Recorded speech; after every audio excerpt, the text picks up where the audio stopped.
This episode is brought to you by Shopify. Upgrade your business with Shopify, home of the #1 checkout on the planet. Shop Pay boosts conversions up to 50%, meaning fewer carts going abandoned and more sales going cha-ching. So if you're into growing your business, get a commerce platform that's ready to sell wherever your customers are. Visit shopify.com to upgrade your selling today. A Son de Mar, el podcast para marinos y amantes de la navegación.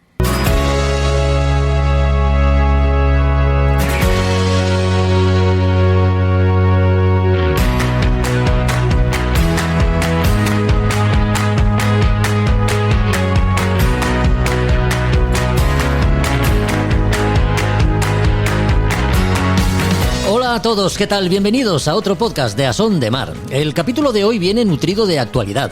El pasado fin de semana tenía lugar aquí en Gijón la presentación del libro escrito por Juan Manuel Herrea, La ruta de los grandes faros, el viaje del Quinto Real. Está de gira de presentación y nos ha tocado ya disfrutar de la compañía de Juanma, con quien hemos hablado a bordo de la Aruna. Por supuesto, hemos hablado de este libro, pero también de sus inicios en la navegación, del porqué del nombre de su barco, Quinto Real, y alguna curiosidad más que no te dejará indiferente. También en este episodio volvemos la mirada nuevamente hacia la Global Solo Challenge, regata que da sus últimos coletazos y de cuyo balance hemos querido saber algo más con Juan Meredith, igual que hacemos con la Ocean Globe Race. El barco español White Shadow ya la ha terminado. Lo hizo hace tan solo 2 días, después de recorrer las 4.000 millas que separan Punta del Este en Uruguay de Cous, en la isla de White, y tras completar la vuelta al mundo sin instrumentación electrónica, como si hiciera en la Whitbread de 1973. Una vez más, Pedro Urrutia será con quien hablemos de este reto ya conseguido. El antiguo Instituto Jovellanos de Gijón acoge la exposición fotográfica Dinámica del Movimiento, La Mar, una muestra de instantáneas a cargo del fotógrafo Ramón Fernández, Raffer, que en esta ocasión se ha dejado inspirar por el ambiente marino desde diferentes perspectivas. Con él hablamos del contenido de esta muestra y de los matices marinos que le han impulsado a inaugurarla. Las Españas de ultramar y sus exploraciones. Con Josu Jiménez centra su atención en la figura de don Juan Díaz de Solís, marino castellano a las órdenes de Fernando el Católico, que abrirá el camino a otros grandes exploradores como Fernando de Magallanes.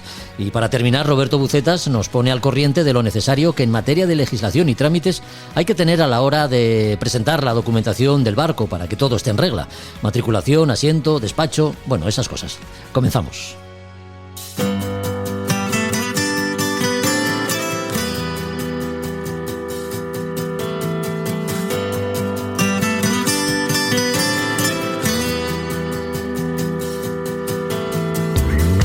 La ruta de los grandes faros es el título del libro que acaba de publicar Juan Manuel Herrea, ya sabes, director de la Escuela Náutica Navarra, marino mercante, divulgador y ahora autor de este libro en el que comparte sus orígenes, así como las vivencias y experiencias que a bordo del Quinto Real ha ido acumulando en sus cruceros de instrucción por el Golfo de Vizcaya, Canal de la Mancha y la fachada atlántica peninsular. Sus páginas te atrapan desde la primera a la última, doy fe. Y como el bueno de Juanma tuvo la amabilidad de visitar el Aruna para que pudiésemos hablar de este libro, es lo que hicimos, empezando por conocer sus primeras impresiones tras la presentación que hizo en el Puerto Deportivo de Gijón. Feliz porque ayer pasamos un día fantástico entre amigos, la sala se llenó casi al completo y la verdad es que la gente que asistió estaba muy interesada, muy animada. Teníamos varios amigos, vino Guillermo, Santiago, Jorge, mis amigos de Santander, Jorge Paloma, en fin, Eduardo, que vino de Lugo. Bueno, es un encuentro entre amigos y la verdad es que hemos disfrutado mucho. Luego nos dimos una vuelta por Gijón y me hacía gracia pensar hoy que es la primera vez que llego a Gijón por carretera. Todas las veces que había estado aquí había llegado navegando y estaba intentando recordar esta mañana, digo, pero ¿y alguna vez he venido por carretera? Y digo, no, he venido siempre. Entonces, es una forma diferente de verlo, pero la verdad es que fue fantástico, muy bueno. Has hecho referencia a la cantidad de amigos que han venido a arroparte y a estar en la presentación. Algún mérito tendrás, ¿no?, para que tus amigos te acompañen en momentos así tan especiales. Hombre, a ver, el mérito probablemente de ser ya un poquillo viejo, ¿no?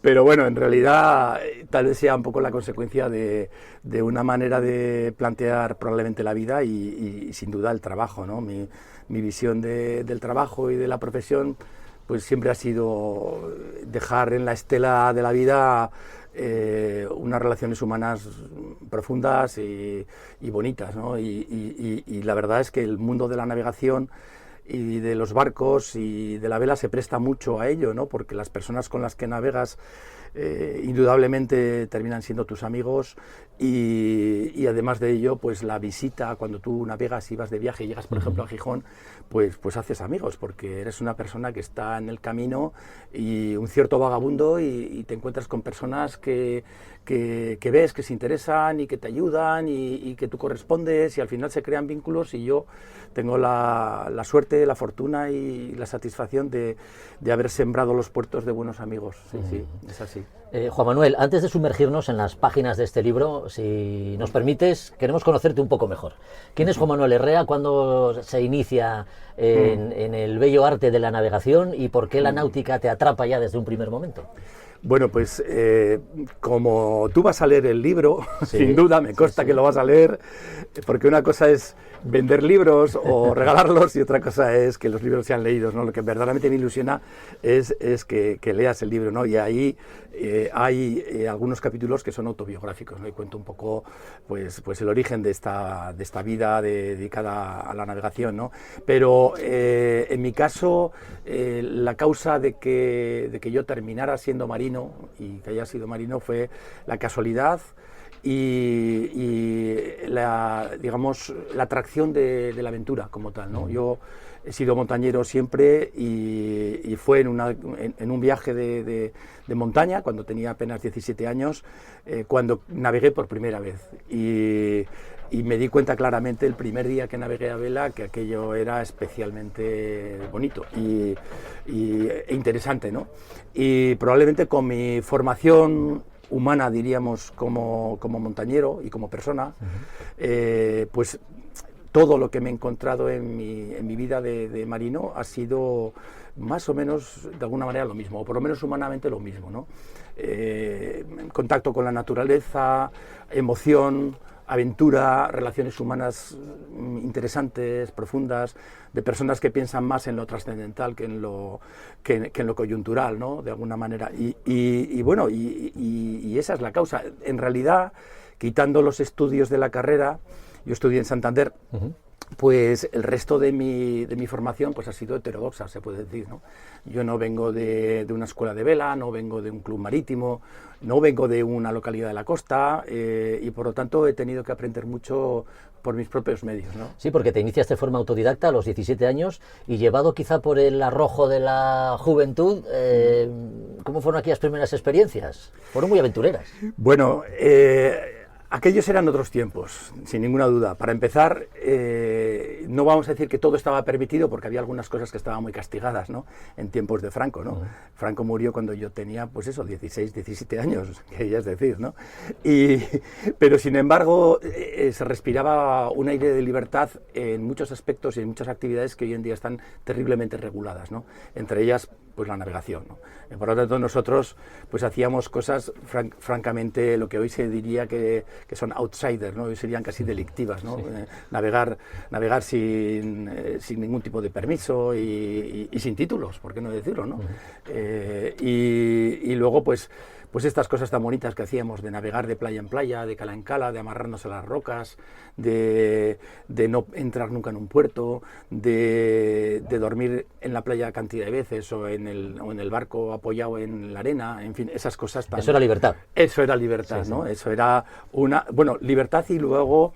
Desde luego, sin duda, pues haber conocido, por ejemplo, como conocí yo en principios de los años 80 Menorca, ¿no? Menorca en invierno, y pasar prácticamente un mes en Menorca navegando por las calas en la soledad más absoluta, con el agua limpia, con todo limpio, sin nadie que te moleste en ningún sitio, y viendo cómo era la vida de entonces, ¿no? en aquellos sitios. Bueno, pues es sin duda otro mundo. Yo cuando ahora veo fotos del Mediterráneo en verano y me cuentan historias de Ibiza o tengo que ir a hacer algún trabajo a Ibiza y veo lo que está pasando allí, pues francamente me digo, bueno, yo aquí, este no es mi lugar, aquí no voy a ir.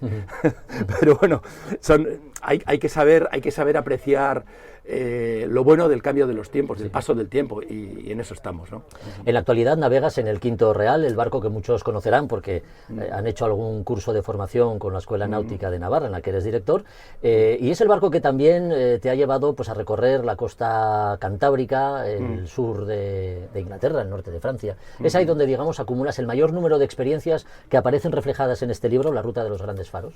Sí, en principio, a ver, el libro nace del recorrido, ¿no? Del afán de comunicar la experiencia vivida en este recorrido, pero también de alguna manera intenta reflejar una experiencia de aprendizaje en el mundo de la navegación, ¿no? El Quinto Real, en realidad este Quinto Real, porque este es el quinto barco que yo tengo, ¿no? Y con el nombre de Quinto Real he tenido dos, ¿no?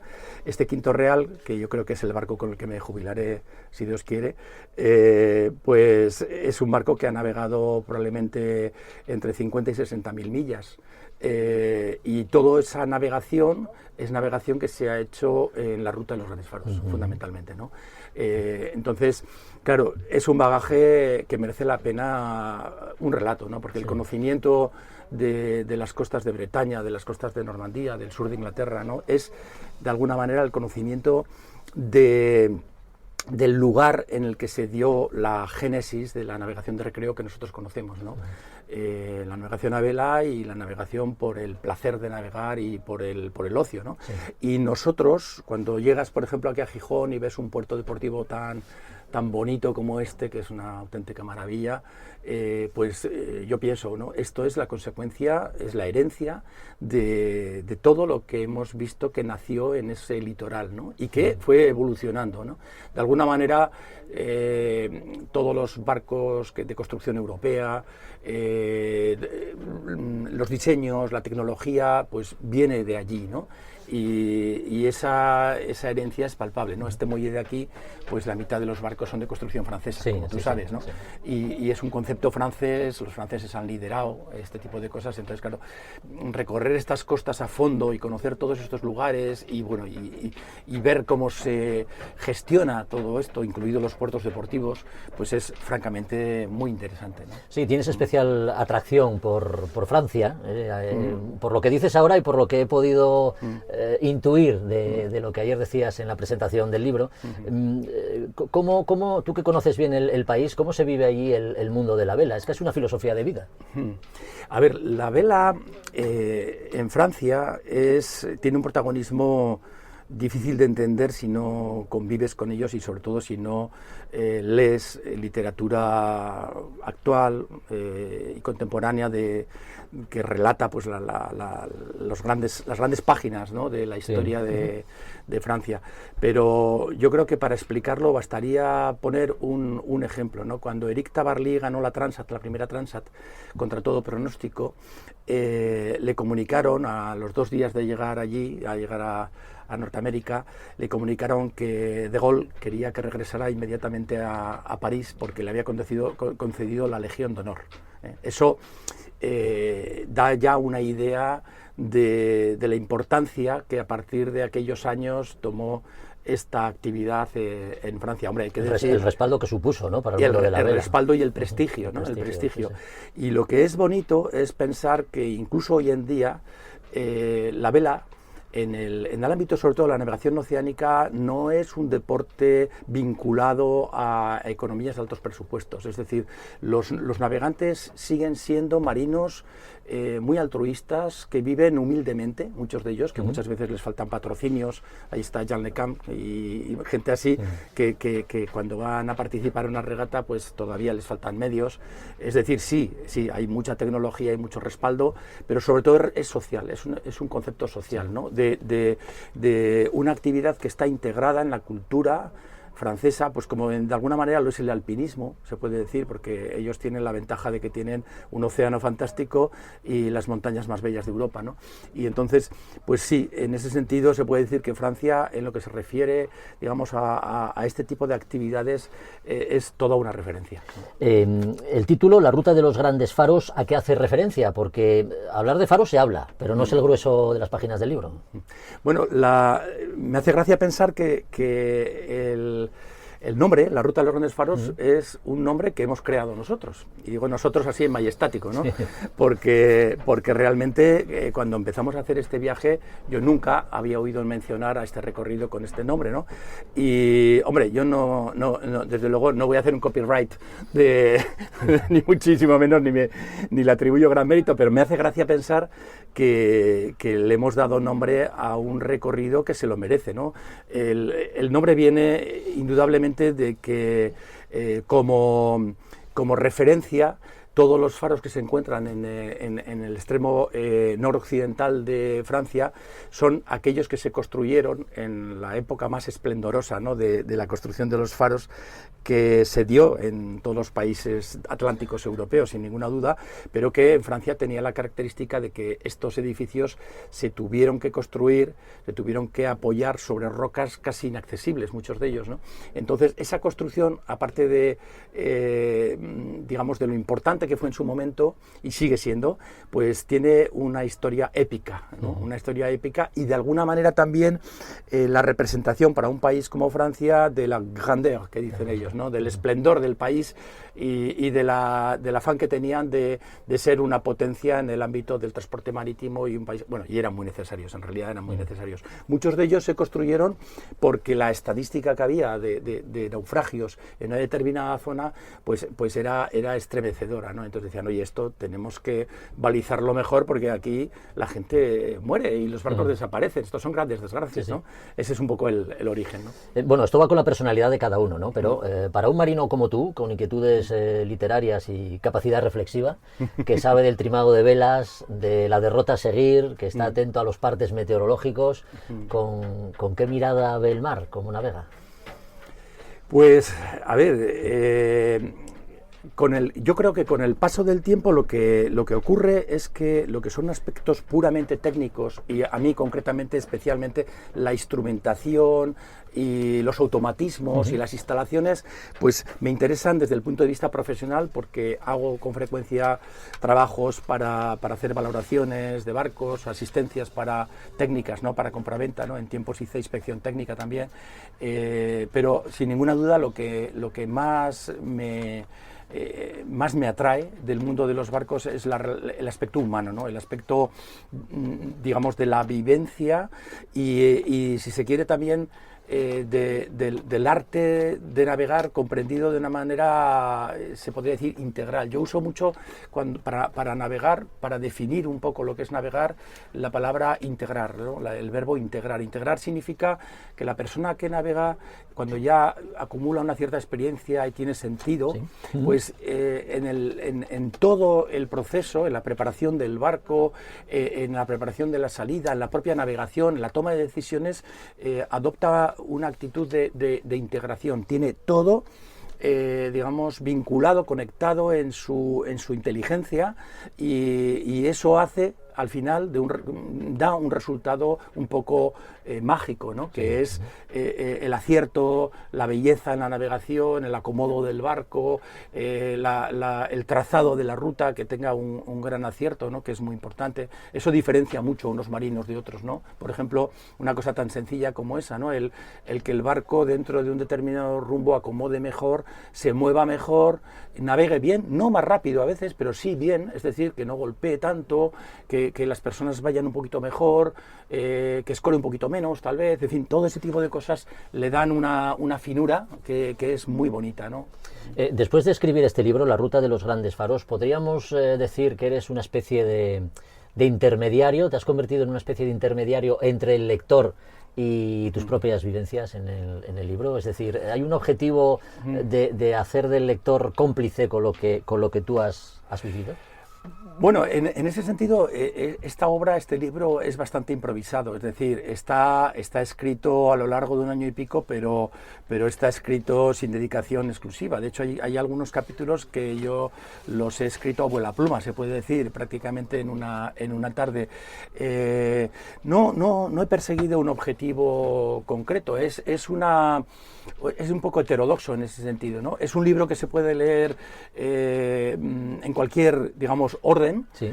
Aunque es verdad que hay algunos capítulos al principio que permiten entender mejor al autor, que son los que tienen un poco más de carácter autobiográfico, que son 2 o 3 nada más, pero el resto pues se vincula mucho a lugares concretos del viaje y anécdotas concretas, a episodios tal vez históricos a veces, cosas por ejemplo que me interesan mucho y que me gusta, de las que me gusta hablar, que son los episodios de la Segunda Guerra Mundial, y luego también personas que he ido encontrando al cabo de los años pues en los puertos. Me interesan muchísimo los puertos deportivos, la gente que trabaja en los puertos deportivos me emociona, me parece que es un aspecto que hay que mejorar mucho en este país, es una de las preocupaciones, ¿no?, que a mí me rondan a menudo.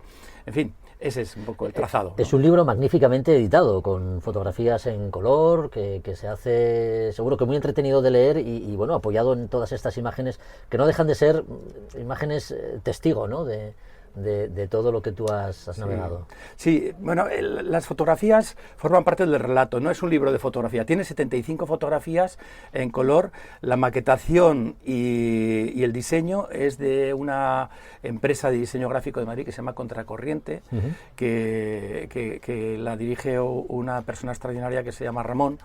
Y la verdad es que ha sido, bueno, la elaboración del libro ha sido una aventura muy bonita, porque las personas que me han ayudado en la corrección, Javier Tourón, su esposa Charo, que es profesora de literatura y poeta, los dos gallegos, y mi esposa María José, pues ellos han convivido conmigo a lo largo de la redacción del libro y de la revisión de los capítulos, y la verdad es que ha sido una aventura preciosa, no ha sido una ruta también muy bonita. Bueno, ya para ir terminando, estás en medio de lo que digamos es la campaña de promoción del libro, ¿no? Has estado en Gijón, me parece que esta es la segunda visita, la segunda presentación. ¿Qué te queda por delante en este periplo? Pues ahora tenemos a la vista, yo creo que son 12 presentaciones más. Vamos a Sada, Coruña, a Vigo, que es el día 26, y luego pues vamos a Cádiz, a Portoserri, y de ahí vamos a ir a Valencia, a Castellón, a Santa Pola, a Zaragoza, al Museo Marítimo de Bilbao, a Bilbao, posiblemente al Club Marítimo de San Sebastián, y yo creo, y al Real Club Marítimo Santander, que me hace muchísima ilusión. Todo eso por tierra. Todo eso por tierra de momento. Conocerás esos puertos, como has conocido Gijón, desde tierra, ¿no? Sí, pero no tengo tanto tiempo como el que me gustaría, pero la verdad es que estoy feliz, porque hacer un viaje de este tipo, que no tiene el menor interés crematístico, sino es una realización, es un privilegio, es un auténtico regalo del cielo, ¿no? Disponer de 3 semanas para ir, para hacer lo que estamos haciendo ahora, ¿no? Yo disfruto una barbaridad, solamente estar en tu barco aquí y mirando ahí por la escotilla y ver la luz del cielo y oír el mástil. Para mí ya es un descanso. Sí. No me gustaría despedirte sin hacer referencia a la Escuela Náutica de Navarra, que como decimos tú eres su director, y digamos que una de las piezas fundamentales, aparte del equipo profesional con el que trabajas, es el barco, el Quinto Real, que lleva por nombre, pues digamos, el arraigo que tienes hacia la familia, ¿no? y hacia las raíces. Cuéntanos un poco cuáles son las características del barco y el porqué de su nombre. Bueno, el Quinto Real, que ya he dicho antes que no es el primer Quinto Real, ya antes tuve otro barco que se llamaba Quinto Real. Bueno, el nombre es el nombre de un bosque, de una zona forestal que se encuentra al norte de Navarra, y es el lugar en el que nació mi padre. Mi abuelo era el guarda forestal de Quinto Real y tuvo 7 hijos que nacieron todos ellos en la casa forestal de Quinto Real cuando no había carretera, que llegaba allá. Mi padre fue el primogénito de todos ellos y él fue ingeniero de montes y dedicó su vida profesional a muchas cosas, entre ellas al cuidado y a la conservación de Quinto Real, ¿no? Mi padre quería que yo siguiera sus pasos y la verdad es que cuando yo empecé a estudiar mi carrera y luego en mi trabajo, pues de alguna manera truncaba la tradición familiar y yo pensé en su momento que era, bueno, pues un homenaje y un bonito recuerdo a ellos, a mi padre, a mi abuelo, a mi familia de la montaña, al nombrar pues mi barco Quinto Real. Pero es cierto que mi familia ha compartido mis viajes y la ruta de los Grandes Faros, porque durante muchos años mis hermanos y mis sobrinos pues nos han acompañado una semana en este viaje y por lo tanto pues son de alguna manera también son marinos, ¿no? Y este año pues mi hermano mayor Chema, que era arquitecto, pues falleció en un accidente de montaña el día 4 de febrero y bueno, pues este año navegaremos sin Chema en el Quinto Real y le recordaremos mucho y lloraremos alguna vez que otra, ¿no? La ruta de los Grandes Faros, el viaje del Quinto Real, lleva como subtítulo. Es la obra de Juan Manuel Errea, un compendio de vivencias y experiencias, las que ha tenido, las que tiene y las que seguro seguirá teniendo un marino como es Juan Manuel Errea, a quien agradecemos mucho que nos haya visitado. Y esta es tu casa. Iba a decir tu barco, pero es más que un barco. Ya sabes tú que un barco es mucho más que eso, ¿no? Así que cuando quieras estás invitado a que vuelvas a pasarte por aquí y navegar juntos. Yo, Jorge, ayer ya te dije que este barco, nada más entrar, tuve la sensación de que era un barco precioso y luego te comenté que por una casualidad lo había visto, antes de que lo compraras tú, yo creo que lo había visto en un anuncio y se lo había recomendado a algún cliente mío. Le había dicho, este barco es muy interesante. La verdad es que ahora me alegro mucho de que no me hiciera caso, porque no hay nada más bonito que un barco clásico como este, que es una preciosidad, en buenas manos y bueno, con un futuro precioso, ¿no? Yo creo que este barco va a llevar una vida maravillosa. Gracias por la visita, Juan Manuel. Gracias a ti, Jorge. Un placer. Muchas gracias. A Son de Mar, la náutica en un podcast.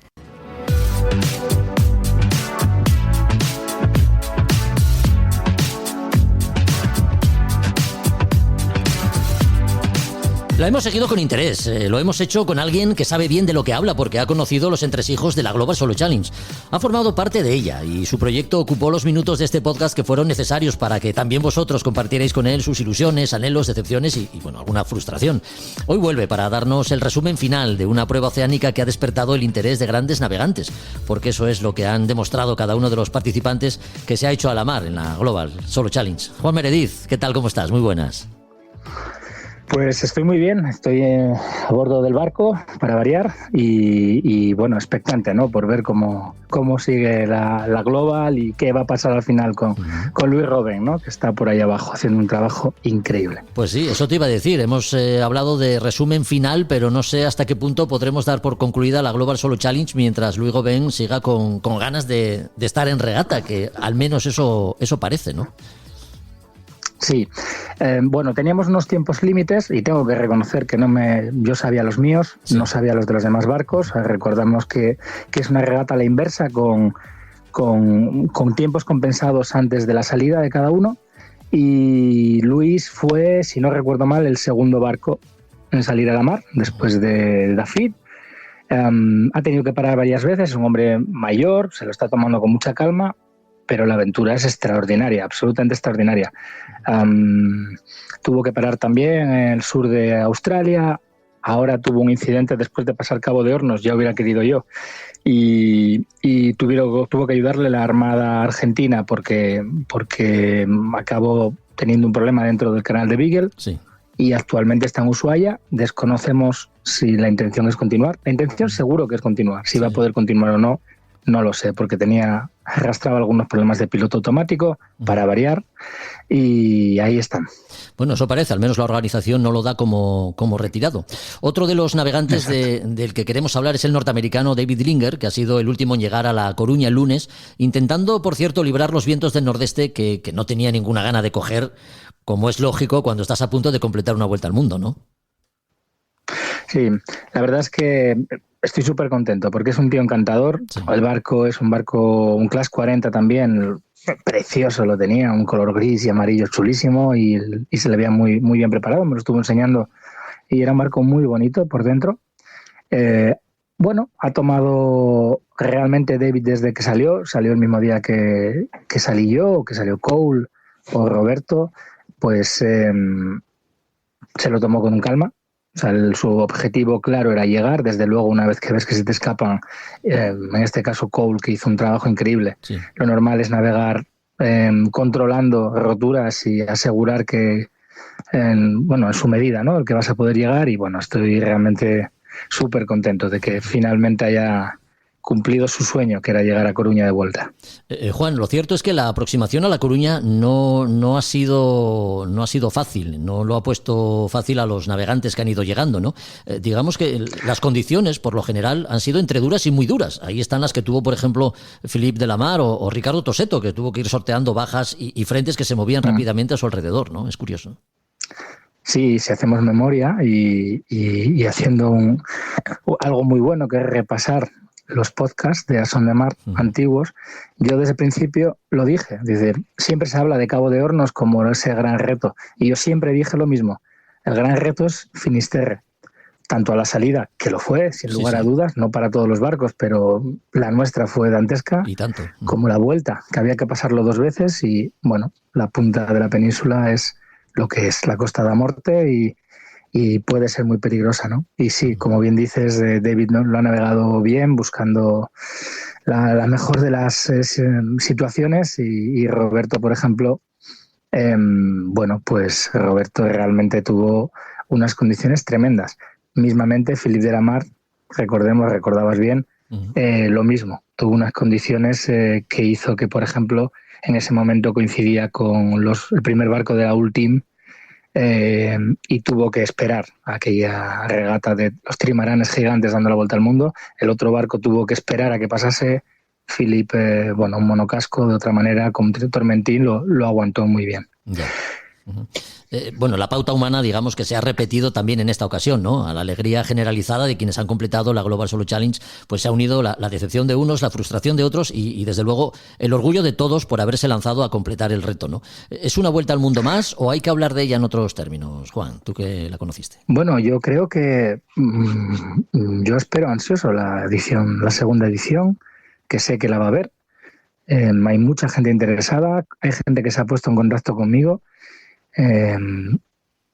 Yo creo que viendo lo complicado que es participar en la Vendée Globe, que es una cantidad de dinero hoy por hoy tremenda, hablamos de millones de euros, a un país como España, donde no tenemos una gran tradición, una regata así nos viene de maravilla, porque ciertamente hace que los presupuestos sean bastante más modestos.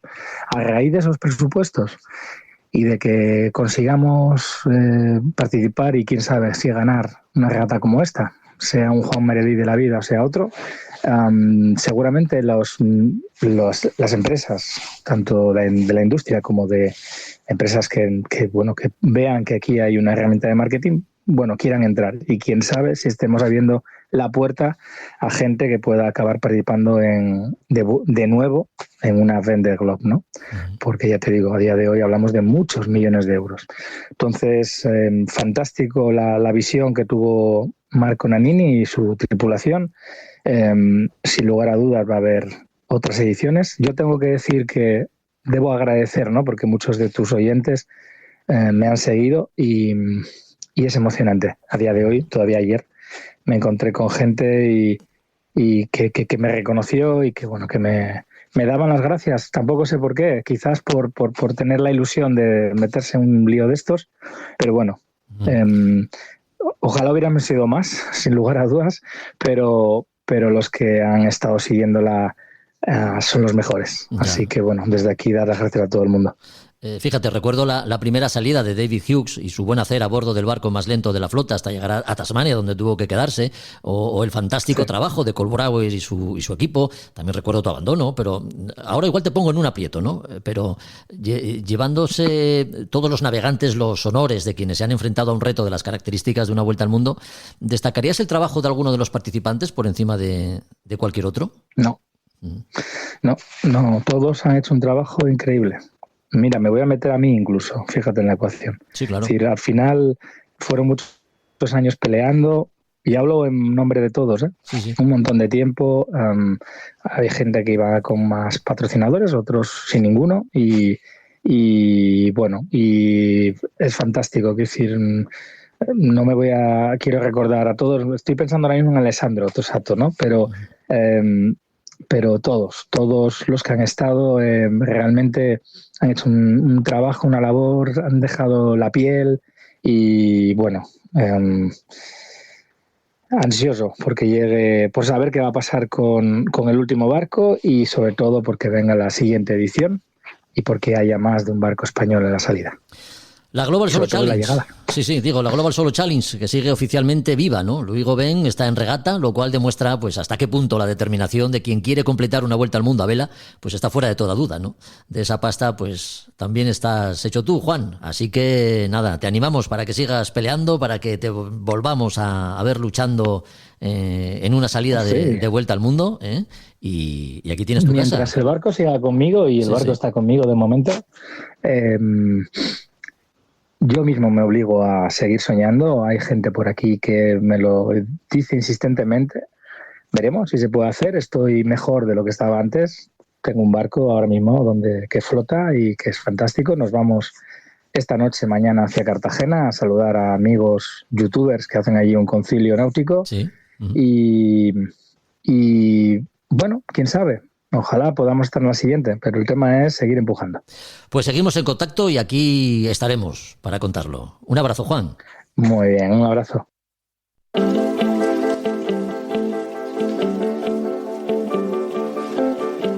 A Son de Mar, el podcast de Jorge Uría.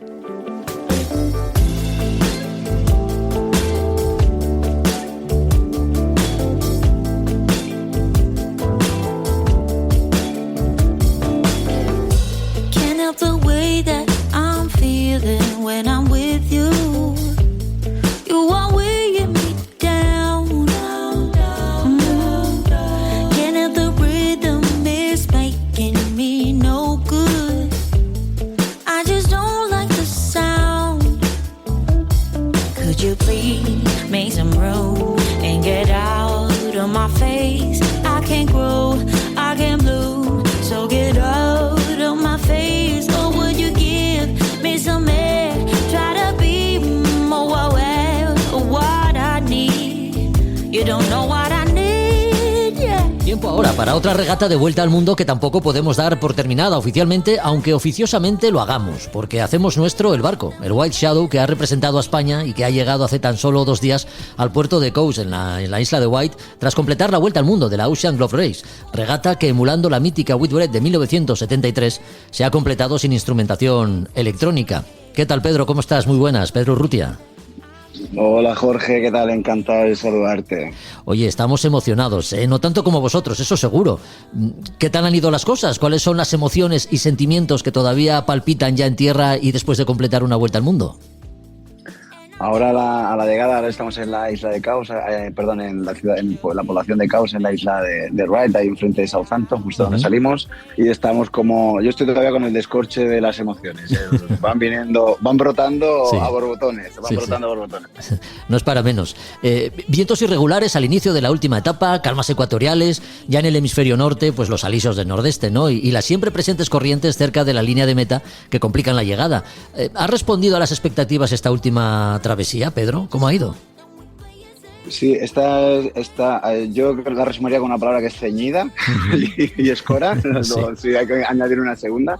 Y nada, a nivel de embarcación del barco, esta fue también una salida bastante peculiar y típica de White Shadow, porque tuvimos un problema de generador y con la consecuente cadena de problemáticas, sobre todo de la generación de agua, que al final resolvimos con un generador de feria o de jardín, si quieres, que iba a bordo, y fue muy curioso ver eso en cubierta. Sí. Y la aparición de 1.000 litros de agua en botellas de oficina justo antes de salir por gestiones de gente que conocía gente en Punta del Este. Sí. Entonces, una típica solución de White Shadow a un problema de barco. Uh-huh. Y luego a nivel de navegación, como tú comentas, ¿no? El principio fue irregular, hemos estado ciñendo prácticamente toda la etapa. Y al final, bueno, hemos tenido un muy buen final. Estamos muy contentos en el sentido de que hemos quedado bien bueno, dentro de las expectativas en la general, muy bien en la clase, y la llegada la abordamos porque efectivamente aquí la entrada al Solen es terrible a nivel de mareas. Y no sé si es un punto de suerte o un punto de acierto táctico, creo que es una combinación de ambas, pero tuvimos el cambio de corriente a favor que nos permitió hacer una entrada digna y feliz. Uh-huh. Que no como otros barcos que, por ejemplo, los compañeros de Galeana han tenido que anclar al llegar a la noche y tuvieron que tirar ancla para no ir para atrás un par de veces, una noche y toda una mañana. O sea, en ese sentido, muy, muy felices. Al hilo de lo que nos has comentado ahora, a diferencia de lo que ha ocurrido en otros barcos, alguno tuvo que abandonar incluso, y no estando exentos de problemas, ahí tenéis, aparte de lo que nos has comentado en vuestro haber, digamos, la rotura de la vela mayor, el White Shadow ha soportado todas las condiciones con fiabilidad y seguridad, ¿no? Sin duda por la pericia de su tripulación. Pedro, habéis hecho las cosas bien.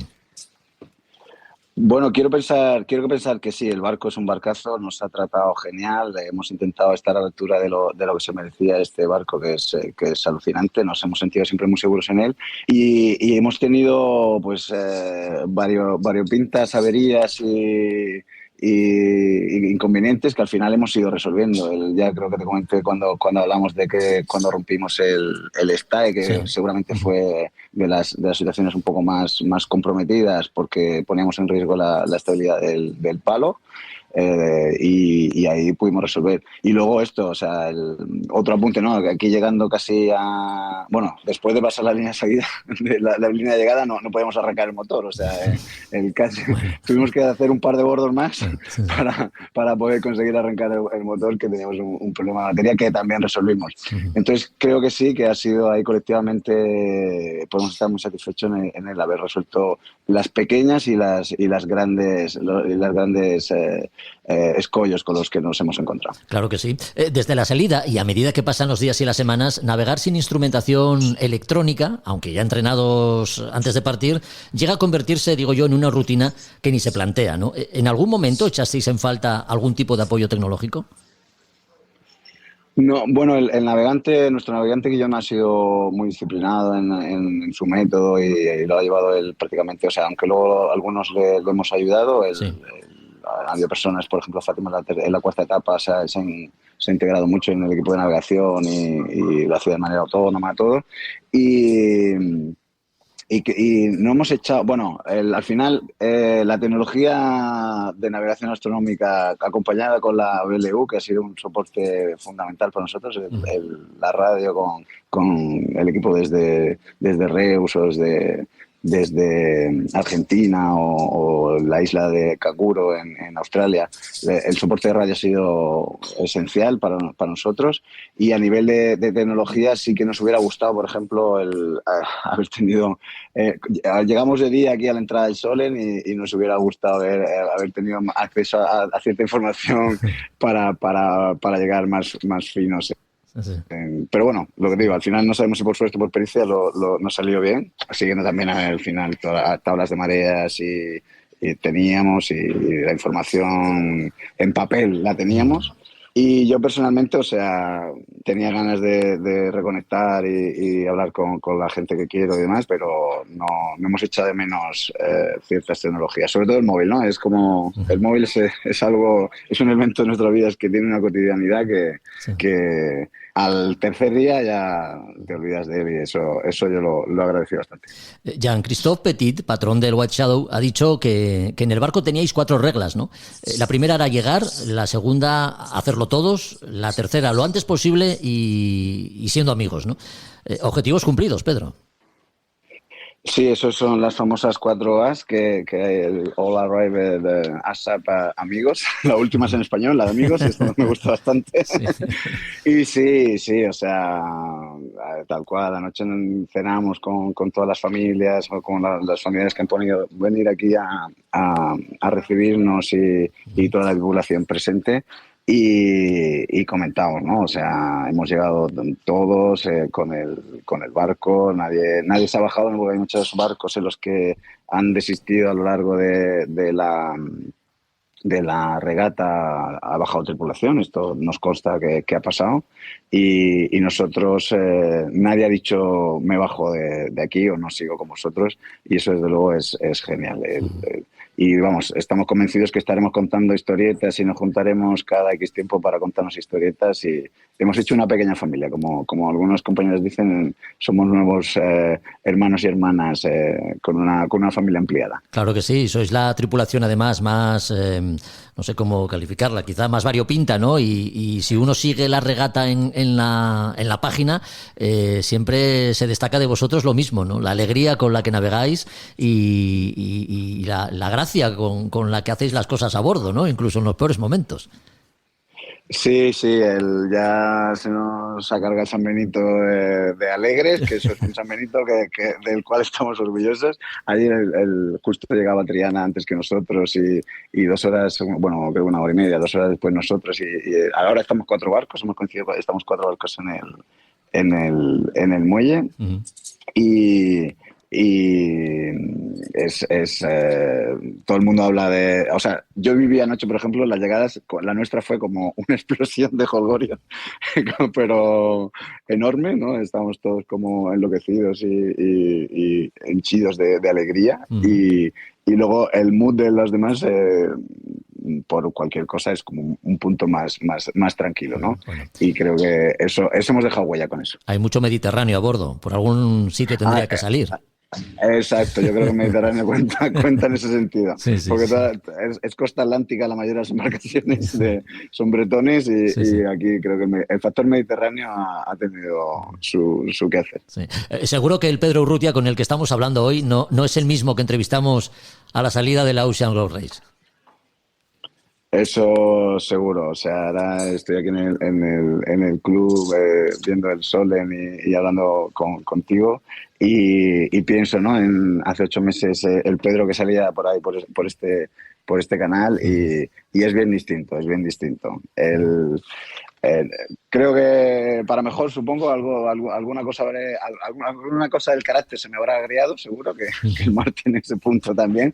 Pero desde luego ha sido una experiencia alucinante. También un antes y después para mí en muchos sentidos y también de regatas en el Brito, mi embarcación de referencia ahí en Murcia, con José Luis de patrón y yo de torpe escotero, de torpe bulto haciendo banda, sí. A llevar casi 30.000 millas a la espalda que no sé si aumenta mucho la pericia, pero desde luego si van horas de vuelo la cosa, las tenemos. Y si mañana hay que volver a embarcarse en una vuelta al mundo, ¿contamos con Pedro Urrutia o unos días de descanso en tierra no vendría nada mal? Absolutamente no. O sea, la respuesta es contundente, no. O sea, una vez, o sea, en la salida de Southampton, en una de las celebraciones, vinieron veteranos de la Whitbread y tal, sí. y lo aludo al crédito porque me quedo con la frase que decía uno de los veteranos, que lo bueno de dar la vuelta al mundo es que ya lo tienes hecho y ya no tienes por qué volver a hacerla, ¿no? Entonces, ahora creo que la respuesta es no. Que no hay necesidad, vamos, hasta que pase un poco de tiempo y, como decimos por aquí por el norte, te empieza a picar el Niki y vuelvas otra vez a lo mejor a liarla con alguna otra aventura náutica. En algún lío nos meteremos, seguro. Sí. Bueno, el primer barco en llegar ha sido el Penduic VI de Marita Barlí, anotándose así el triunfo en tiempo real y haciendo honor al nombre del barco y a la historia familiar de su patrona. Pero para nosotros el mejor puesto es el conseguido por el White Shadow, el barco español participante en la Ocean World Race, que ha llegado a Cowes después de completar la vuelta al mundo, habiéndolo hecho todos sus tripulantes lo antes que han podido y compartiendo amistades que durarán siempre. Los objetivos que se habían marcado pues se han cumplido. La regata no ha terminado, quedan barcos por llegar, seguiremos atentos a sus evoluciones, pero ahora toca felicitar a nuestro equipo. Así que, Pedro, un fuerte abrazo de nuestra parte, enhorabuena por lo conseguido y nada, a disfrutarlo. Muchas gracias, muy felices y muchas gracias por el seguimiento que también quedará en los archivos de la historia de esta experiencia y gracias a ti y a tu equipo.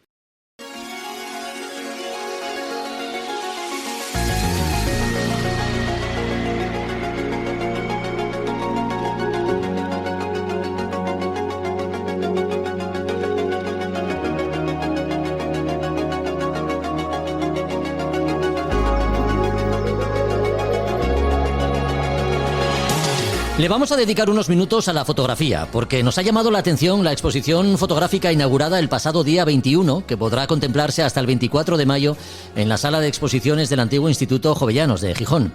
Ha llamado nuestra atención porque se titula Dinámica del movimiento, la mar, y porque está dedicada a este nuestro elemento y a los barcos. También está dedicada a los barcos desde la mirada de un reputado fotógrafo gijonés cuyo objeto de trabajo es otro y que sin embargo pues lo que ha querido es poner su atención en el medio marino como ejemplo de eso, de la dinámica del movimiento. Hablamos por tanto los próximos minutos con Ramón Fernández. Rafer, ¿qué tal? ¿Cómo estás? Muy buenas. Hola, muy buenas, muy bien. ¿Y vosotros me imagino que también? Bien, todos bien y con muchas ganas de hablar contigo porque tú eres natural del concejo de Valdés, cuya capital es la marinera Luarca. La mar no te la mar no te coge como algo ajeno que poder fotografiar, ¿no? Sí, soy nacido en Barcia, vivo en Gijón ya desde los 14, 15 años. El arte siempre estuvo en mi interior. Ahora una vez, aparte que fui fotógrafo de bodas, bautizos, comuniones, lo típico BBC. Pero el arte cuando está dentro yo creo que tira a hacer cosas distintas y ahora que puedo, pues en principio ahí quiero demostrar algo en una exposición fotográfica, como tú bien dices, que es el movimiento. La mar da muchísimas posibilidades para analizarla, verla, recrearte. Yo en principio no sabría vivir en una ciudad sin mar, porque cada vez que me levanto lo primero que voy a ver es la mar. Y luego cambia en tantas veces, en horas del día, que es una maravilla apreciarlo. Claro. Y luego la exposición en principio, cuando ponía olas, lo que quiero enseñar al espectador, ver lo que hace una ola en décimas de segundo, cómo empieza y cómo rompe. Los surferos es otra cosa que me llama la atención, el ver cómo luchan por mantenerse en esa ola, que la pillan y a los segundos está dando la vuelta. Y la otra parte es la parte de los veleros, que también en alta mar, en regatas, luchan contra el viento y es una maravilla verlos cómo mueven las velas para aprovechar el aire de ese momento. Luego la mar tiene tantas otras posibilidades como es la natación, son los veleros y son el surf. Hay aún más todavía, pero bueno, de todos no se puede hablar. Yo como amante de la natación en aguas abiertas, pues me encanta, y conocer la mar es algo maravilloso porque, claro, hay mucha gente que te dice que la mar es falsa y yo digo que es mentira. Lo que pasa es que la mar es parte de la naturaleza y hay que respetarla y luego conocerla, no solamente tirarte a nadar o a hacer algo de vela o surf si de verdad no está para ello. Rafer, en general la naturaleza es una inagotable fuente de inspiración para un artista que quiera percibirlo, ¿no? ¿Qué te ofrece a ti en este caso la mar? Mira, para mí en el principio todo lo que hice ahora de la mar me sugiere todo. Me hace sentirme tan feliz en poder ofrecer esos segundos que te hace esos efectos, la ola, que plasmarlo, que el ojo no ve, porque el ojo tiene una superpotencia de 24 imágenes por segundo, pero claro, no capta una imagen sola. Ya. Entonces, lo bonito y lo esencial para mí es enseñar en 2 fotografías lo que mueve y cómo se mueve esa ola. Eso hablando de lo que es la naturaleza en sí, pero si hablamos de un velero, por ejemplo, un velero navegando ligero, ¿no? Con sus velas desplegadas, recortadas, digamos, sobre un cielo azul, pues esa es una estampa evocadora para cualquiera, ¿no? Aunque Mira, tú pareces sí. huir de este tópico en la exposición. Mira, eso del cielo azul, tú sabes que la mar, el que conoce la mar, Sí. nunca está del mismo color. Ujú. Depende del cielo y depende del día, si es brumoso, si es ese cielo azul que ves, el agua también azul y te corta un horizonte, pues eso a mí no me significa nada en la fotografía. Puedes ver un velero, puedes ver el día bonito que estaba, pero no encuentro sentimiento para esa foto. Claro. Yo quizás a lo mejor soy un poco más melancólico o no sé, un poco más poético, decir que esos días grises con ese velero, con gente dentro, está disfrutando de algo y lo ves en una atmósfera tan uniforme que no sabes a dónde va. Y entonces te hace pensar. Y luego el movimiento de los veleros, hay otra, digamos, la técnica en sacar la fotografía, cuando te viene enfrente, tiene un movimiento que yo provoco, que es levantando la cámara de abajo hacia arriba, en disparos de 1/4 de segundo, por ejemplo. Ya.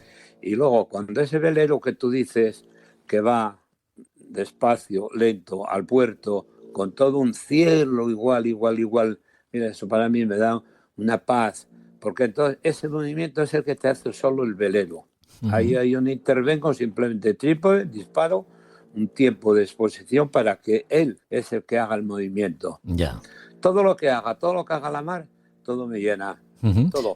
Porque mira, ya sabes que tienes días de agua, mar en calma, mar en olas, y los menos tienes ese oleaje que no puedes hacer nada, que los tenemos aquí en Gijón, y por desgracia, yo ahí ya no entiendo mucho, pero creo que lo estamos fastidiando todo, porque todo depende ya de cómo se está acercando, y lo que estamos haciendo poco por la naturaleza, pues cada día vemos cosas más raras. Ya. Y son este conjunto de emociones, digamos, y de sentimientos los que has intentado reflejar en esta exposición, ¿no? Sí, en principio cada fotógrafo, cada autor ha de hacer su fotografía o su pintura para satisfacer su sentimiento, ¿eh? Esto no se hace por hacer, no lo hago por hacer. Entonces es el sentimiento que llevas encima que a mí me guste, que luego, ¿qué quiero expresar en ello? Es esa paz que hay en el mar, que no todos piensen que la mar es mala, es brava, no, la mar es algo, eso, lo que hablamos antes, es la naturaleza, y un día está mejor, otro día peor, pero fotográficamente valen todas también. Bueno, pues los que seáis de Gijón lo tenéis fácil. Los que tengáis pensado pasaros por aquí, pues ya tenéis plan. Y los que Claro, luego tengo un privilegio que vivo frente al mar. Sí. Entonces, hay domingos, mira, me encanta cuando salen los niños con todos los veleros que van remolcados por una braquina. Sí. Eso es algo maravilloso. Sí. Y luego me meto en ellos, o los papás de ellos que los quieren a que aprendan, porque para eso están. Sí. Es como aprender a nadar en el mar. Todos deberían saber defenderse en el mar y saber el por qué hay una resaca, y el saber por qué cuando hay cierta resaca o mar de fondo no conviene estar en un sitio u otro, porque la mar es eso, la mar no entiende del mar, pero nosotros somos los que tenemos que estudiar o entender un poquito el tema de ello. Y siempre hay que respetarla. Dinámica del movimiento, la mar. Esa es la exposición que decimos, pues se puede contemplar hasta el 24 de mayo en el antiguo Instituto Jovellanos de Gijón. Hemos querido hablar con su autor, con el fotógrafo pues muy conocido aquí en Gijón, que es Ramón Fernández, Raffer. Porque eres muy conocido en Gijón, Raffer. Llevas muchos años dedicado a la fotografía. Sí, exactamente. Llevo muchísimos, cuanto más me conocen es de bodas, pero como yo fui, gracias a Dios, soy fotógrafo por vocación, no por obligación, pues por eso intento demostrar, porque una cámara tiene tantas te ofrece tantas posibilidades de hacer fotografía tan distinta, que es lo que el espectador desconoce de ella. Entonces, ¿para qué estamos nosotros? Para enseñarlo. Claro que sí. Pues ha sido un placer contar contigo en estos en este podcast, durante estos minutos. Dime. Quería así, a que estamos así, que los viernes tengo ya cubierto para hacer las visitas guiadas a todo lo que quiera y a grupos fotográficos, porque esos son los que más te van a preguntar las técnicas. Claro. Pues que me llamen y no tengo inconveniente ninguno. O sea que hay visitas guiadas a la propia exposición. Enseñar lo que uno sabe, para mí es maravilloso, porque todos aprendemos de todos. Uh-huh. Digo que hay visitas guiadas a la propia exposición los viernes. Sí. Pues que quede claro. Rafael, un placer, muchas gracias. Pues muchas gracias a vosotros por tenerlo en cuenta, y para mí es maravilloso poder colaborar con todo lo que sea mis conocimientos, tanto en la mar como en otro tema fotográfico, artístico. Pues hasta la próxima, un abrazo fuerte. Hasta luego, Dios, muchas gracias. A Son de Mar, el podcast para marinos y amantes de la navegación.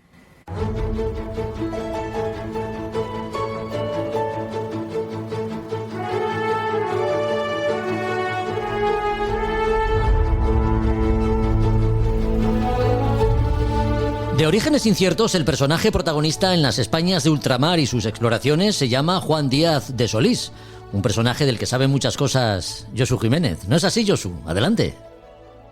Muy buenas aquí a todos desde el MUGA. Sí, bueno, sé lo que puedo saber, pero bueno, lo intento. Pues cuéntanos.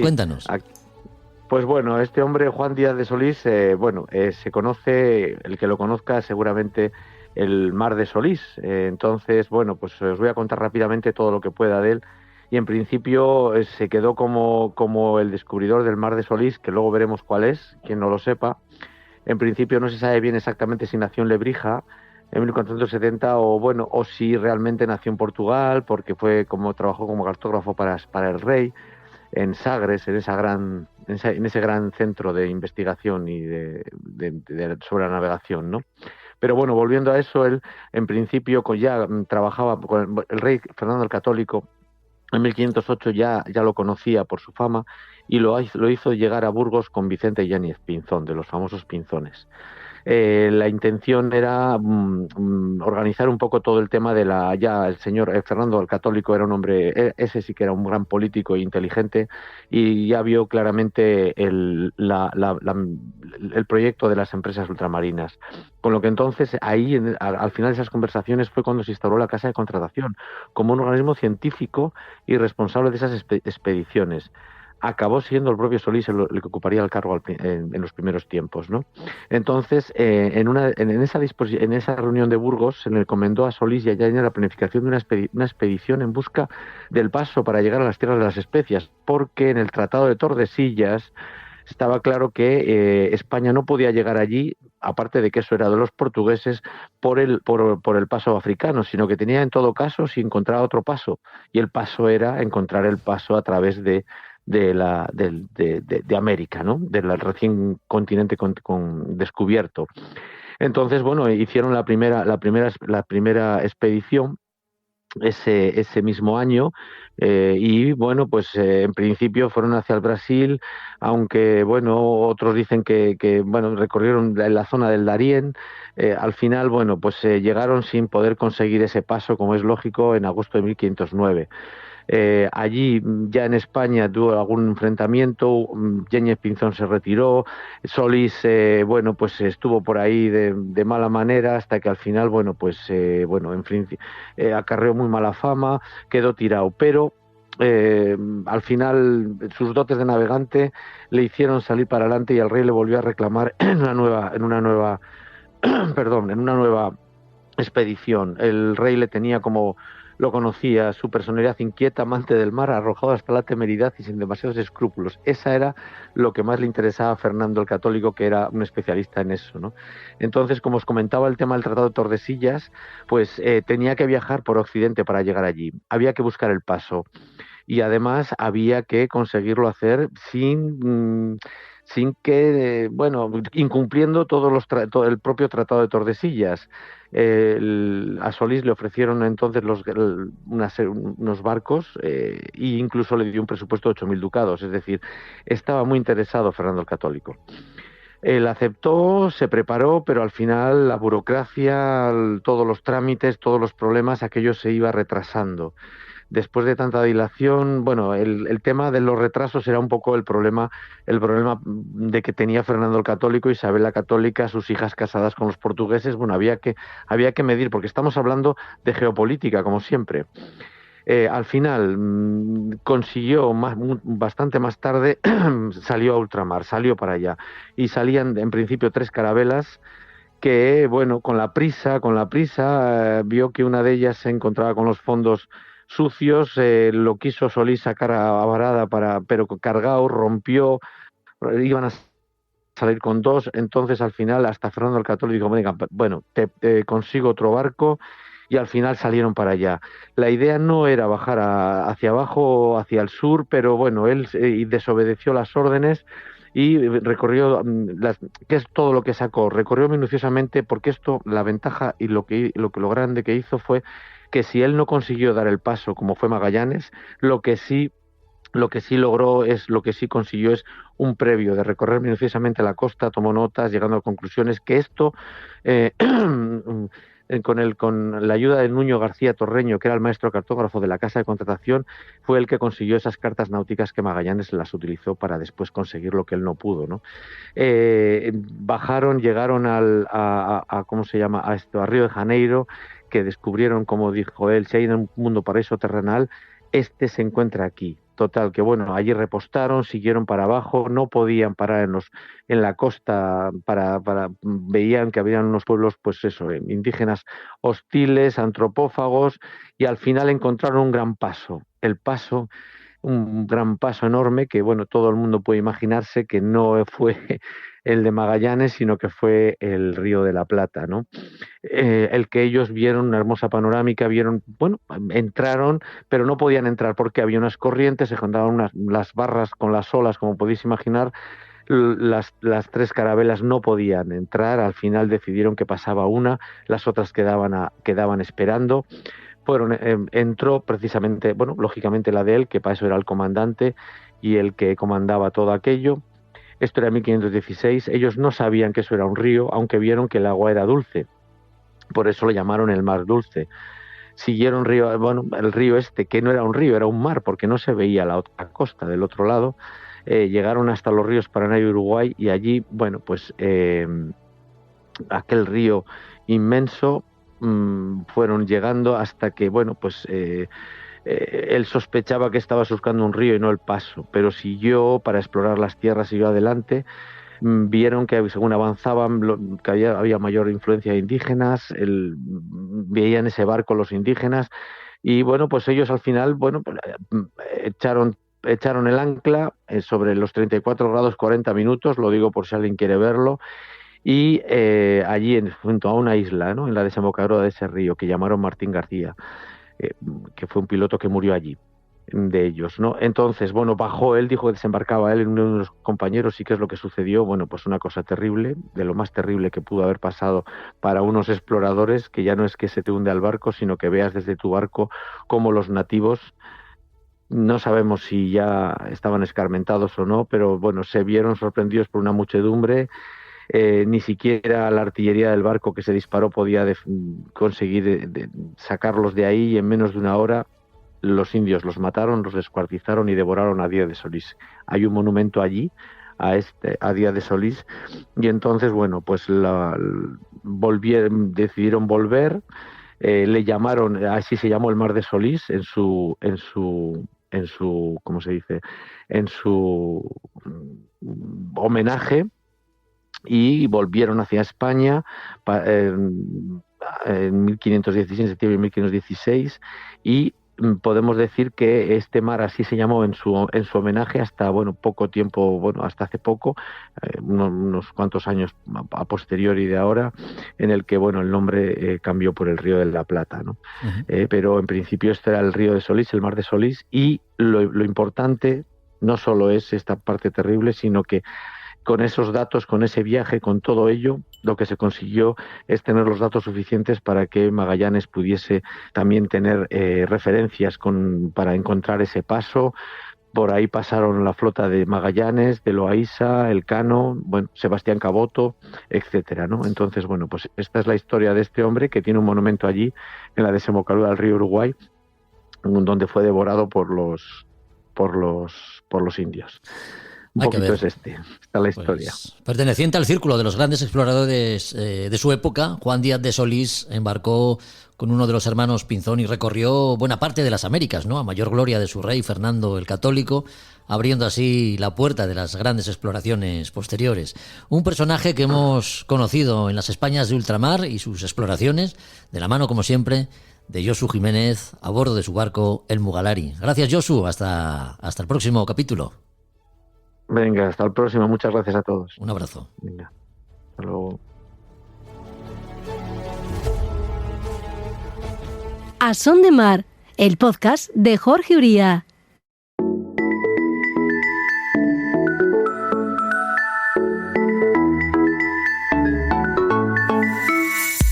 Toda embarcación debe estar convenientemente registrada. Salir a la mar ha de hacerse con las garantías adecuadas y cumpliendo las leyes y ordenanzas que el pabellón bajo el que navegamos disponga. En el caso de España, y aunque en ocasiones la legislación pueda parecernos excesiva o farragosa, pues a día de hoy es la que hay. Pero ¿cómo cumplir con la norma? ¿Tenemos claros conceptos como registro y matriculación, asiento, listas y despacho? Hablemos de estos asuntos los próximos minutos con Roberto Bucetas. ¿Qué tal, Roberto? ¿Cómo estás? Muy buenas. ¿Qué tal, Jorge? Buenos días. Hablar de legislación es hablar de un asunto, ya decíamos, ¿no?, un poco farragoso. Todo un recorrido por requisitos y procesos en el que a veces podemos perdernos si no lo ponemos en manos de expertos. Bueno, o no. Te preguntaría, ¿es tan compleja como parece la legislación que atañe al registro y matriculación de un barco, Roberto? Bueno, es compleja, sí. La verdad es que no podemos decir que sea algo sencillo y algo fácil. Si ponemos por nuestra parte queremos matricular un barco, ¿no? Pero bueno, también es cierto que a veces dentro del punto de vista de la náutica siempre queremos hacerlo nosotros todo, pero bueno, podemos poder hacer el símil si nosotros quisiéramos matricular un coche. Compramos un coche nuevo y queremos matricularlo nosotros.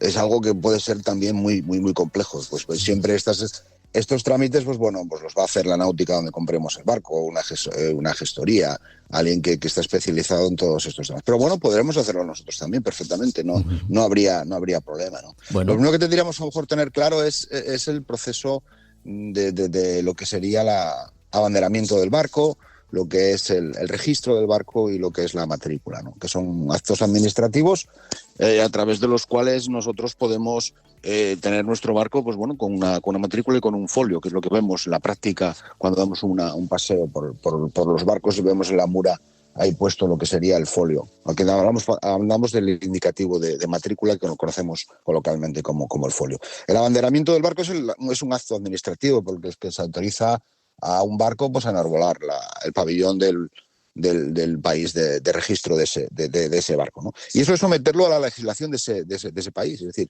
va a ser territorio español en el caso de un barco español en cualquier parte del mundo, es someterlo a la legislación española, es decir, poner la bandera a un barco no es algo que sea baladí, no es algo que sea que no tenga importancia.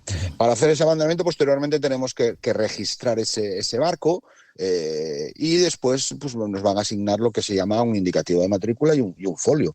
Pues eso es un trámite a través del cual nosotros podemos asentar en el registro de buques, en el registro de la capitanía, nuestro barco a nuestro nombre. Y eso va a generar pues que vamos a tener, por ejemplo, una hoja de asiento y un asiento de ese barco con el nombre, con las características de ese barco y a nombre y a titularidad de una persona a nuestro nombre. Existe en la actualidad en lo que se llama lo que es la normativa relativa a todo el tema de lo que es el abanderamiento y matriculación de embarcaciones de recreo, que es del año 2010. Estamos en un sistema registral español que es por actividades, y así es cuando hablamos de las listas.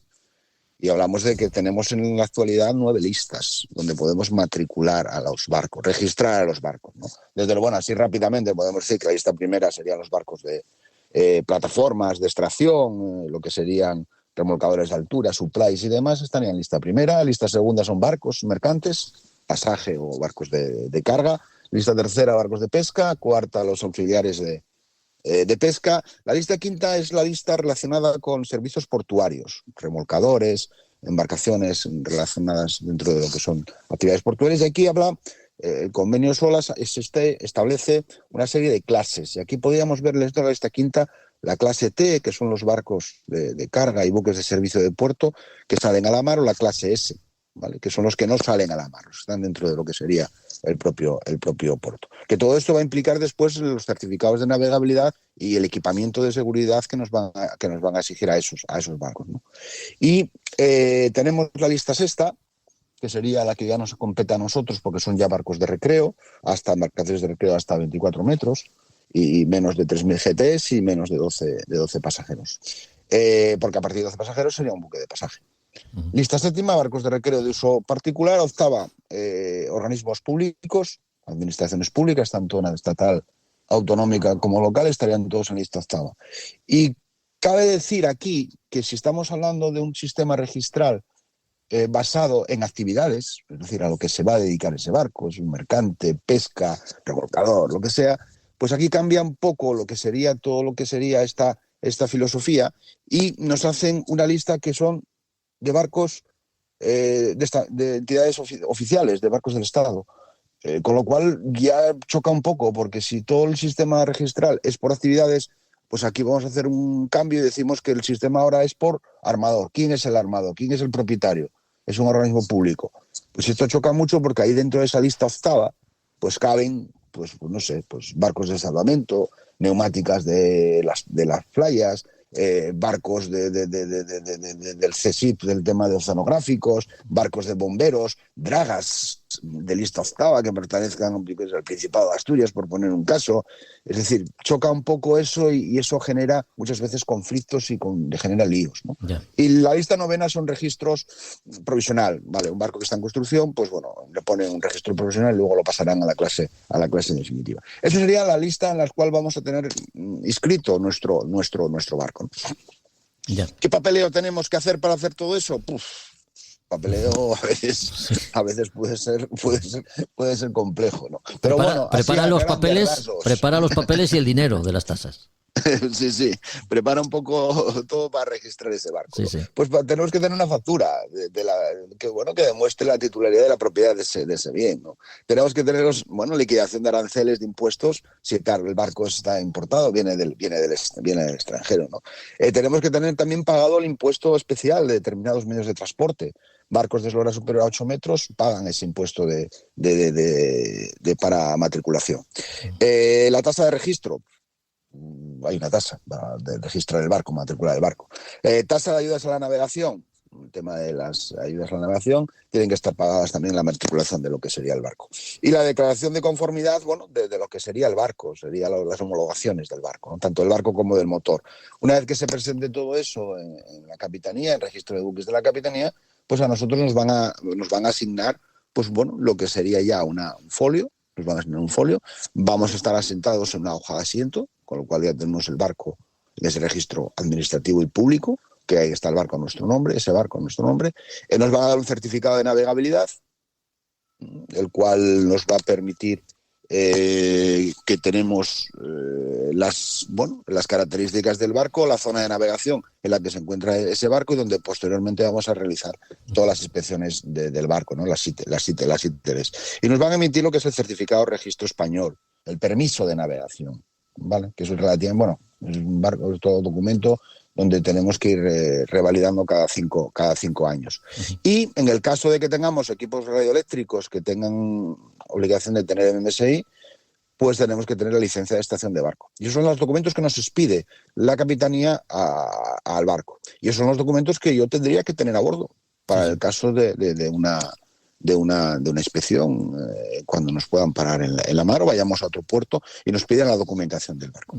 ¿Qué papeles tengo que llevar a bordo? Que es otra de las preguntas a veces que nos podemos plantear o que nos podemos hacer. Pues bueno, deberíamos llevar estos documentos que acabamos de comentar, y tenemos que llevar pues un seguro, el seguro de lo que sería el barco, el seguro obligatorio, las coberturas que tengamos en nuestra póliza de seguros, y tendríamos que llevar la titulación del patrón del barco, ¿no? Y con todo eso serían los papeles del barco. Farragoso, complejo, sí, pero vuelvo a deciros lo que comentaba antes. Si nos planteamos nosotros hacer eso mismo en un coche, pues sería tan parecido a este proceso. Hay también una matriculación simplificada, podríamos decir, para barcos menores de 12 metros. Esos barcos serían inscritos, no estarían matriculados en lo que sería el registro de la capitanía. Son barcos que no van a tener abanderamiento, no necesitan tener abanderamiento, tienen que ser menores de 12 metros, no tienen lo que se denomina el folio, tienen lo que se denomina el indicativo de inscripción, y bueno, es una matriculación un poco simplificada. No tienen la obligación de tener nombre, no hace falta despacharlos, y van a tener lo que es un certificado de inscripción, que sustituye al certificado de navegabilidad. Y tienen también permiso de navegación que caduca cada cinco años. Es una matriculación express, una matriculación simplificada, con menos papeleo. Se hace con una tasa única de todo lo que serían las tasas que hay que pagar. Roberto, pero solo puede navegar en aguas que no tienen jurisdicción española. Digo, en aguas de jurisdicción española. ¿Y este tipo de barcos, de qué barcos estamos hablando? ¿Cualquier velero inferior a 12 metros barcos puede inscribirse en este tipo de registros? Sí, cualquier barco. Cualquier barco menor de 12 metros, en lugar de matricularlo y abanderarlo, lo podemos inscribir. Vale. Lo podemos simplemente escribir. Y es lo que se llama, pues bueno, tiene un indicativo de inscripción similar al folio. Tú lo ves y no te das cuenta. Pero lo único que te llama un poco la atención es que no tiene provincia marítima, no tiene distrito marítimo dentro de lo que es la matrícula. Y eso es lo que te llama la atención, de que es un barco que no está matriculado, sino que está inscrito. Sí. ¿Vale? Ojo, pero que no puede, solo puede navegar hasta aguas de jurisdicción española, hasta las 12 millas en el mar territorial, porque no está abanderado, y si no está abanderado no puede salir del territorio español. Ya. Oye, ya para ir terminando, los barcos con bandera polaca, caso de la Luna, pues no viven en un limbo legislativo, ¿no? Se ciñen, digamos, a la legislación de ese país, aunque no olvidemos que en materia de seguridad la normativa española hay que cumplirla, eso sí. Sí, por supuesto. Yo, una vez comentado todo este tema de papeleo, registro, abanderamiento y lo que sería despacho de lo que serían los barcos no, el barco con bandera polaca, bueno, vive su normativa y tiene en cuenta todo lo que son los requisitos desde el punto de vista de los abanderamiento y registro polaco. Pero bueno, yo también creo que lo hemos comentado alguna que otra vez. No le veo la ventaja del tema del abanderamiento en segundos registros para barcos de recreo, porque, bueno, volvemos lo que comentabas. Es decir, dice el Real Decreto relativo a la seguridad que todos los barcos que naveguen en aguas de jurisdicción española, cualquiera que sea su pabellón, y que sean propietarios o que tengan uso o disfrute personas físicas o jurídicas con residencia o domicilio en España, tienen que cumplir toda la normativa relativa a equipo de seguridad a bordo. Con lo cual, bueno, yo no sé las ventajas que tiene tener bandera polaca. Sí las sé. Barcos que a lo mejor puedan ser antiguos, a la hora de la matriculación en España les pueden pedir un proyecto de construcción porque no es un barco de serie al uso, y todo ese proceso de matriculación sería complejo. Pero solo lo vería desde ese punto de vista, no lo vería desde el punto de vista de que son barcos que viven en un limbo y que no tengo que cumplir nada relativo a lo que sería la seguridad de lo que sería el barco, ¿no? Por eso yo digo que no entiendo la proliferación de tanta bandera de conveniencia, entre comillas, para los barcos de recreo, ¿no? Bueno, el tema de inspecciones, vale, sí, las inspecciones cada 5 años, ITVs y demás, ¿no? Pero bueno, no entiendo yo muy bien exactamente cuál es esa ventaja y proliferación de esos barcos de banderas de conveniencia. Bueno, pues un barco, ya lo has comentado, ¿no? Como una casa o un coche, está sujeto a una serie de requisitos y trámites legales, pues que lo haga reconocible ante la administración, ¿no? El registro de una embarcación, su asiento, la lista a la que pertenece, así como su matriculación y despacho, pues son las obligaciones a las que están sujetos. Obligaciones de las que hemos hablado estos minutos con Roberto Bucetas, a quien una vez más agradecemos su compañía. Gracias, Roberto, un abrazo muy fuerte y hasta la próxima. Un abrazo, buenos días. Saludos.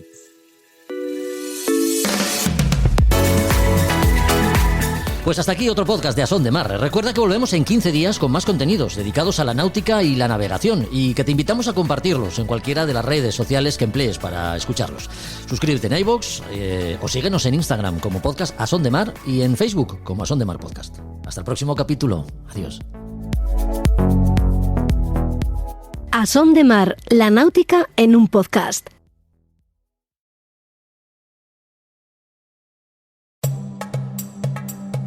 Desde el sur global nos mudamos al norte para buscar una vida mejor. Y ahora en podcast te contamos nuestras experiencias y aportes al país al que llegamos. Esto es Escucha Migrante, el podcast de la cultura en movimiento. Un proyecto sonoro para el encuentro de creadoras, investigadoras y distintos agentes culturales que hablan con voz propia en muchos acentos. Hola, soy Dagmari Oliver Graterol y seré tu anfitriona en los episodios conversacionales. Yo soy Mili Matos y seré la voz que te acompañará en los episodios narrativos. En esta primera temporada escucharás relatos que tienen a la migración y a la cultura como espacios de creación, convivencia y resistencia desde España. Síguenos, activa las notificaciones y comparte con el hashtag Escucha Migrante. Este es un proyecto beneficiario de las ayudas para la promoción del sector del videojuego, del podcast y otras formas de creación digital convocadas por el Ministerio de Cultura y financiadas por la Unión Europea Next Generation EU, con el apoyo de Yo Soy el Otro, Asociación Cultural.